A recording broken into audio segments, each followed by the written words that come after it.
सेवक जातात असं म्हटलं जातं की अजूनही शिवसेनेचा केडर हललेला नाहीये, नेते जातात पण कार्यकर्ते नाही. आज ते आता दिसत आहे.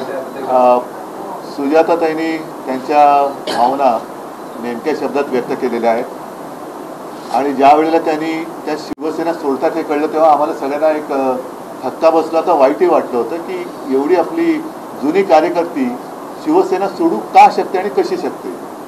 ठीक आहे, तो आता सगळा इतिहास झालेला आहे.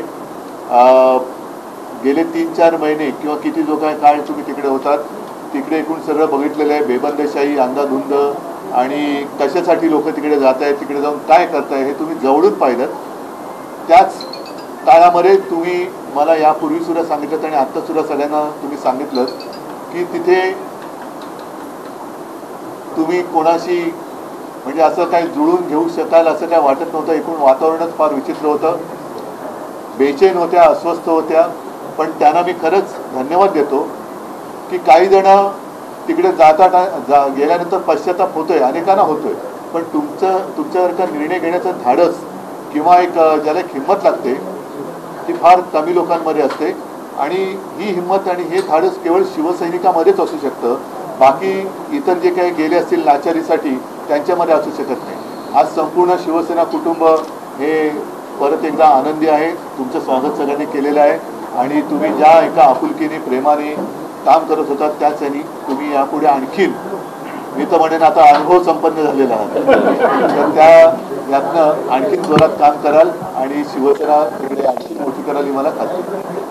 उद्धवजी, आणखी एक विषय आहे. संपूर्ण महाराष्ट्राचं लक्ष लागलंय की राज ठाकरे उद्धव ठाकरे कधी एकत्र येणार. साथ दिली, प्रतिसादही सकारात्मक आहे. पण मनसेकडून सांगितलं जात आहे की युतीचा प्रस्ताव पाठवा. ठीक आहे, आपण बघू ना जे महाराष्ट्राच्या जनतेच्या मनात ते होईल.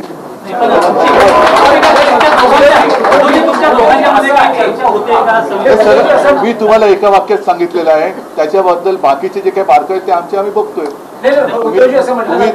ऐका, आज पहिल्या प्रथम सुजाताताई परत त्यांनी प्रवेश घेतलेला आहे, आपल्या घरी आलेल्या आहेत. त्याच्यामुळे ती एक महत्वाची बातमी आहे. असे हा त्यांचा परत घरी येण्याचा जो किंवा पुनर्प्रवेश जो आहे तो तमाम तिथे गेलेल्या पण मनापासून शिवसैनिक असलेल्यांसाठी एक संदेश आहे. उद्धवजी, एक संदेश असा तुम्ही देऊ शकता का जे